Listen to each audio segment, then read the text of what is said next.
And now I ask the Speaker and Senator Byrd to join me for the gold medal presentation.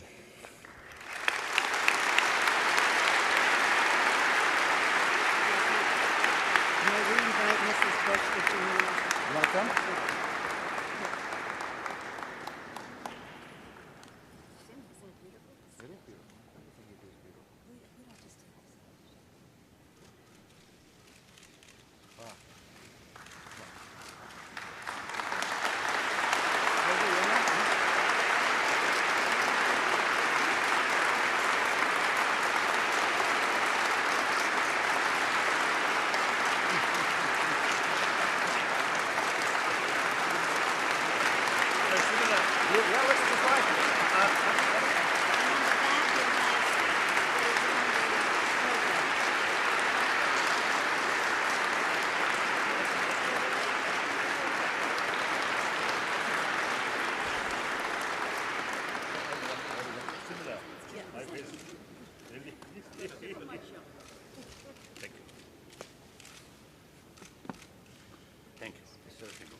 Ladies and gentlemen, His Holiness the 14th Dalai Lama, Tenzin Gyatso.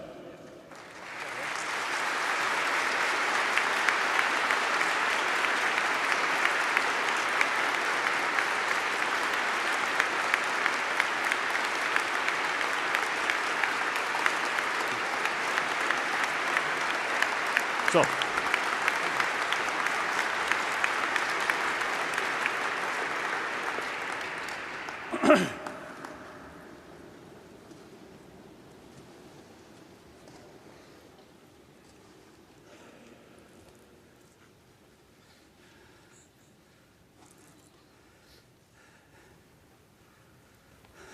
actually today, not like my usual sort of way, complete informal way, but today more ceremonial or more formal way.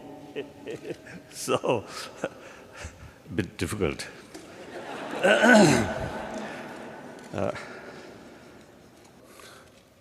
Anyway, I start the English learning, I think 1947, 48. Now still my English is very, very poor. Now a person who now over 72 years old, my English level, I think like kindergarten. So in any way, I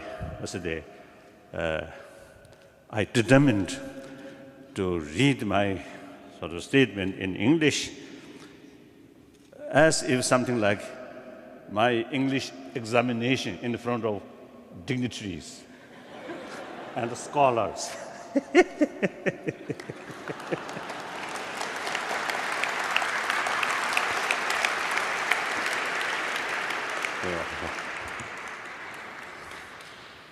President Bush, First Lady Laura Bush, Speaker Pelosi, Senator Byrd, my fellow Nobel laureate, of course, my elder Nobel laureate, Willie Wissel, honorable members of Congress, brothers and sisters. It is a great honor for me to receive the Congressional Gold Medal. This recognition will bring tremendous joy and encouragement to the Tibetan people, for whom I have a special responsibility. Their welfare is my constant motivation, and I always consider myself as their free spokesman or spokesperson.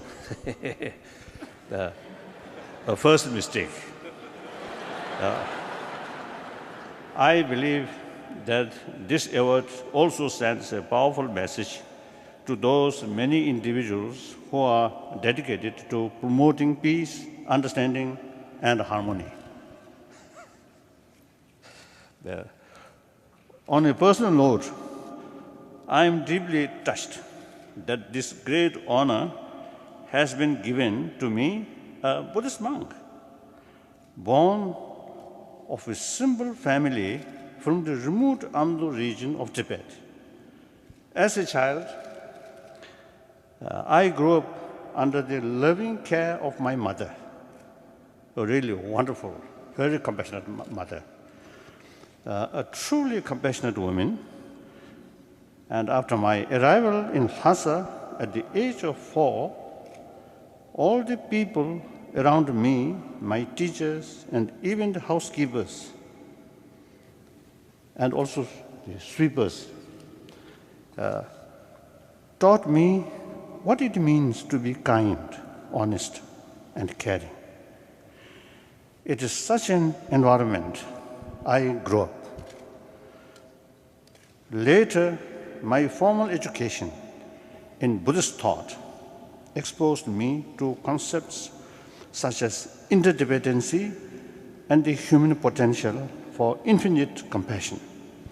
It is these that give me a profound recognition of the importance of universal responsibility, nonviolence, and interreligious understanding. Today, it is a conviction in these values that gives me powerful motivation to promote basic human values. Even in my own struggle for the rights and the greater freedom of the Tibetan people, these values continue to guide my commitment to pursuing a nonviolent path.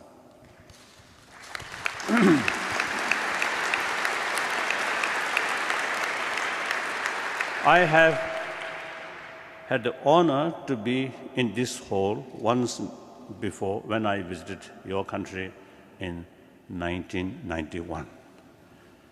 Many of the faces that welcomed me then, I can see today. Some faces very familiar to me. So when I meet with these people, I feel something like reunion. Our long time, I'll say, unchanging friend.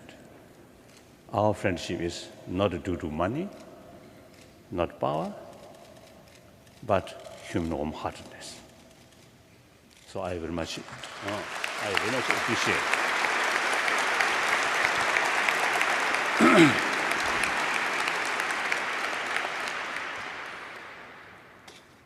I can see today, which gives me great joy.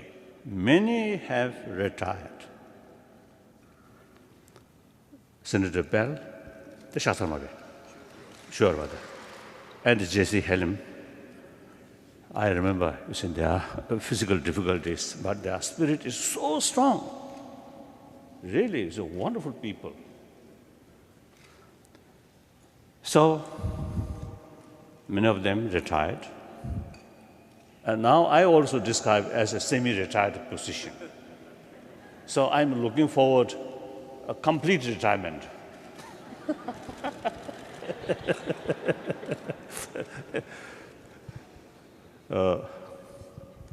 What is that? Where?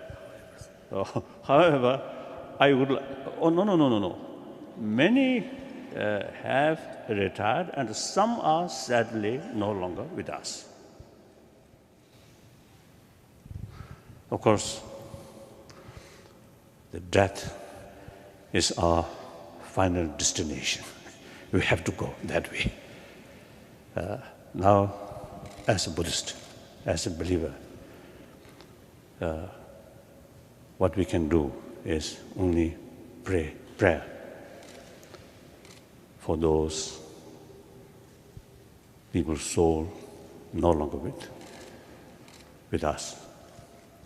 But I'm quite sure, because they are a lifelong, I think, they carry spirit of freedom, liberty.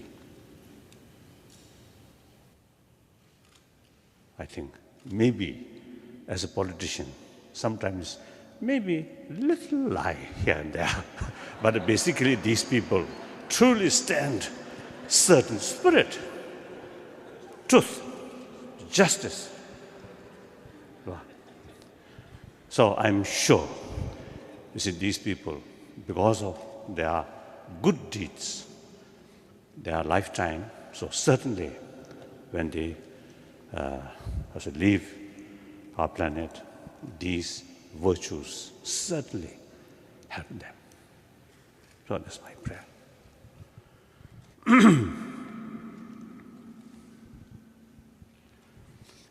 However, I would like to take this opportunity to recognize their kindness and the contribution. Our American friends have stood with us in the most critical of times and under most intense pressure. Mr. President, thank you for your strong support and for the warm friendship that Mrs. Bush and you have extended to me personally. Thank you.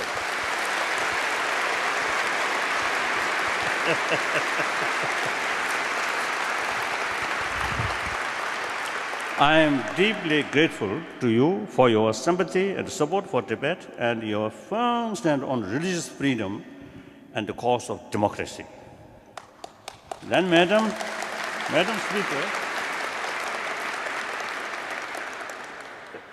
Speaker, you have not only extended an unwavering support to me and the just cause of the Tibetan people, you have also worked hard to promote the cause of democracy, freedom, and respect for human rights in other parts of the world. For this, I would like to offer my special thanks.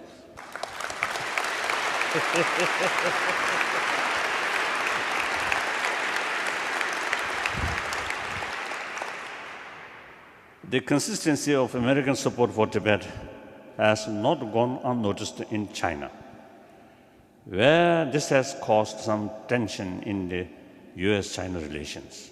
I feel a sense of regret. Today, I wish to share with you all my sincere hope that the future of Tibet and China will move beyond mistrust on a relationship based on mutual respect, trust, and recognition of common interest.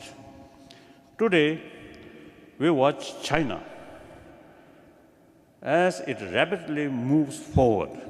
Economic liberalization has led to wealth, modernization, and great power. I believe that today's economic success of both India and China, the two most populated nations with long history of rich culture, is most deserving.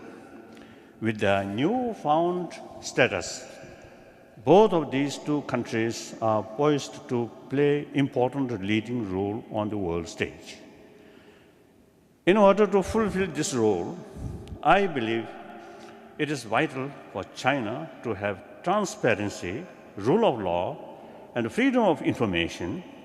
Much of the world is waiting to see how China's concepts of harmonious society and peaceful rights would unfold. Today's China, being a state of many nationalities, a key factor here would be how it ensures the harmony and unity of its various peoples.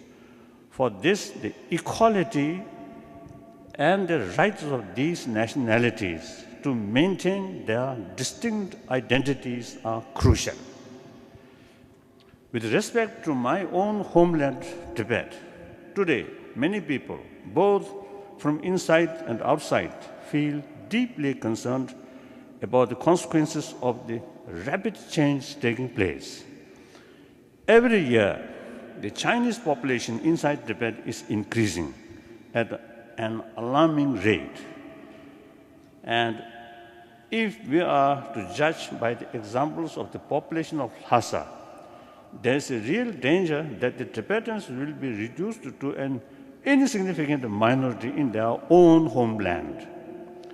This rapid increase in population is also posing serious threat to Tibet's fragile environment.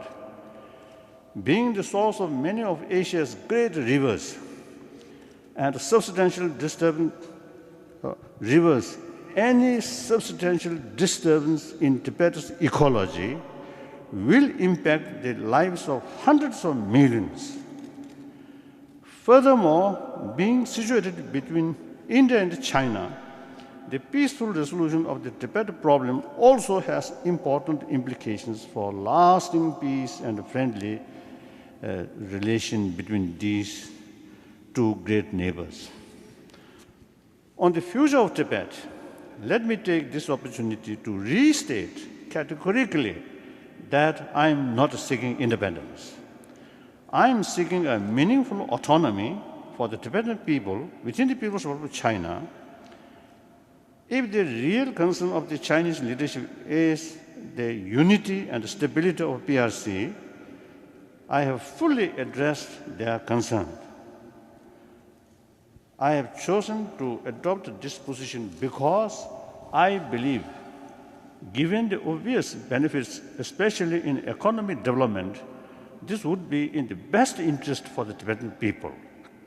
Furthermore, I have no intention of using any agreement on autonomy as a stepping stone for Tibet's independence. I have conveyed these thoughts to successive Chinese leaders, in particular following the renewal of direct contact with the Chinese government in 2002. I have explained these in detail through my envoys. Despite all this, Beijing continues to allege that my hidden agenda is a separation and restoration of Tibet's old socio-political system.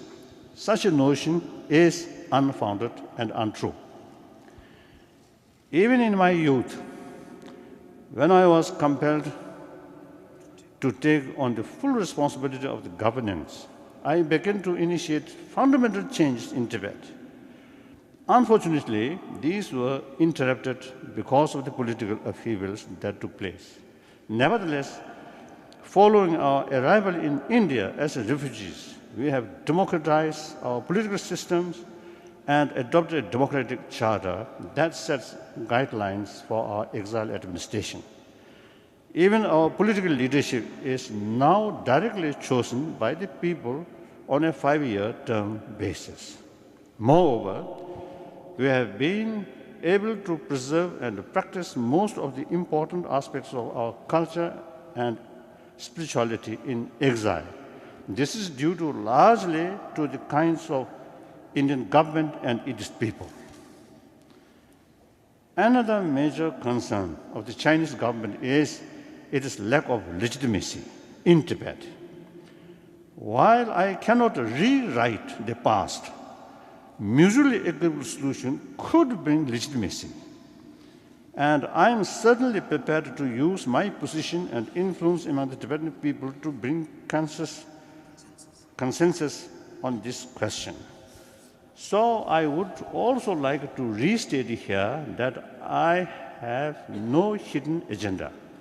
My decision not to accept any political office in a future Tibet is final.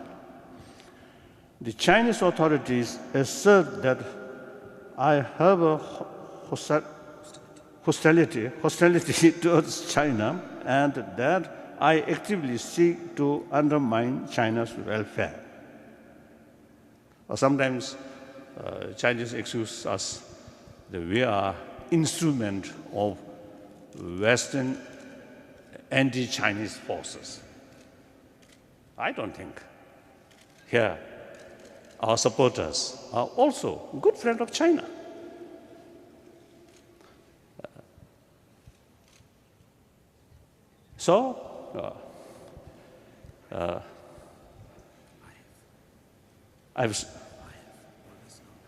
I have always encouraged world leaders to engage with China. I have supported China's entry into WTO and awarding the Summer Olympics in Beijing. I choose to do so with the hope that China would become a more open, tolerant, and responsible country. A major obstacle in our ongoing dialogue has been the conflicting perspectives on the current situation inside Tibet. So, in order to have a common understanding of the real situation, my envoys, in their sixth meeting with their Chinese counterparts, suggested that we be given an opportunity to send study groups to look at the actual reality on the ground in the spirit of seeking truth from facts. This could help both sides to move beyond each other's contentions. The time has come for our dialogue with Chinese leadership to progress towards the successful implementation of a meaningful autonomy for Tibet, as guaranteed in the Chinese Constitution and detailed in the Chinese State Council White Paper on Regional Ethnic Autonomy of Tibet. Let me take this opportunity to once again appeal to the Chinese leadership to recognize the grave problems in Tibet, the genuine grievances and the deep resentments of the Tibetan people inside Tibet, and to have the courage and the wisdom to address these problems realistically in the spirit of reconciliation. To you, my American friends, I appeal to you to make every effort to seek ways to help convince the Chinese leadership of my sincerity and help make our dialogue process move forward.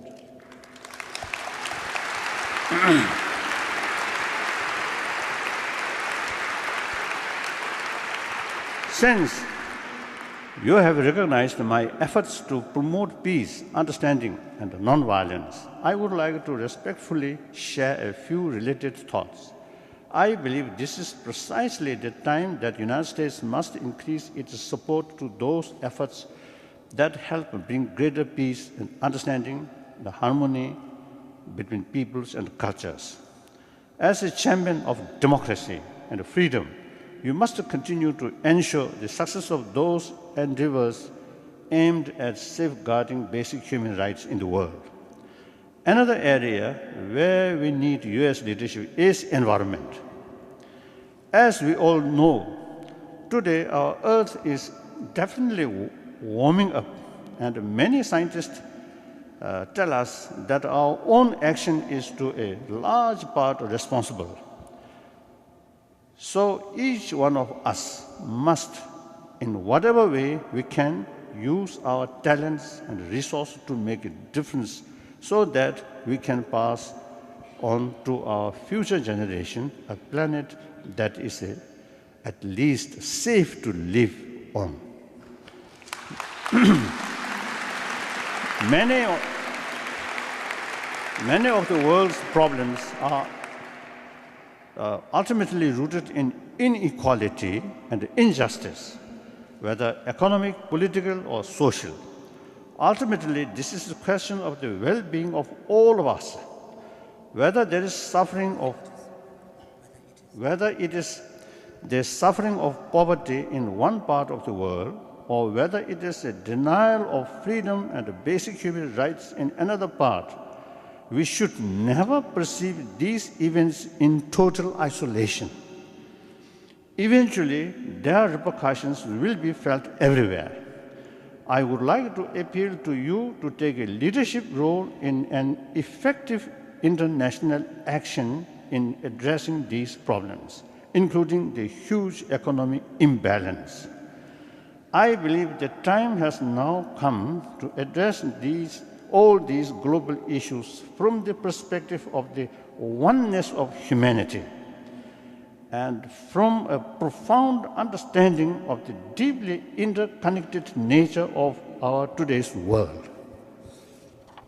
In conclusion, on behalf of 6 million Tibetan people, I wish to take this opportunity to recognize from the depth of my heart the support extended to us by the American people and their government. Your continued support is critical.